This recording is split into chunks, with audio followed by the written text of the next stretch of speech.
लोगों को लगता है कि 1942 में गांधी जी के क्विट इंडिया मूवमेंट के बाद ब्रिटिशर्स ने डिसाइड किया कि इंडिया को आजाद कर देना चाहिए, लेकिन क्या सच में ऐसा ही हुआ था या इसके पीछे कुछ और ही कहानी है? आज मैं आपको वो सच बताने वाला हूँ जो हिस्ट्री की बुक्स में छुपा दिया गया है।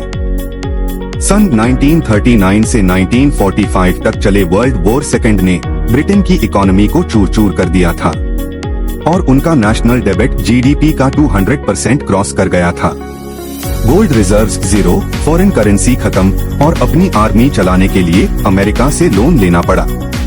जैसे ही वॉर खत्म हुआ, अमेरिका ने बिल थमा दिया $4.34 बिलियन का। सोचो, जब उनके पास अपना ही घर चलाने के लिए पैसे नहीं था तो 8000 किलोमीटर दूर इंडिया को कैसे कंट्रोल करते? ये वॉर सिर्फ यूरोप में ही नहीं लड़ा गया, बल्कि इंडिया भी इस बैटलफील्ड का हिस्सा था। 2.5 million Indian soldiers British army में भेजे गए। इंडस्ट्रीज सिर्फ वॉर सप्लाईज बनाने में लग गई और फूड एक्सपोर्ट होने की वजह से बंगाल फमाइन हुआ, जिसमें लाखों लोग मारे गए। वॉर के बाद ब्रिटिशर्स के पास इंडिया के इंफ्रास्ट्रक्चर को चलाने का पैसा ही नहीं बचा।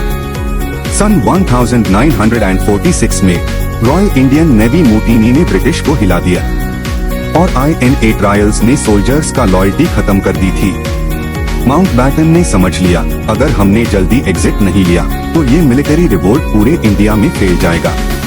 और ऊपर से अमेरिका भी प्रेशर डाल रहा था कि कॉलोनियलिज्म खत्म करो ताकि वो एशिया में अपना इन्फ्लुएंस बना सके।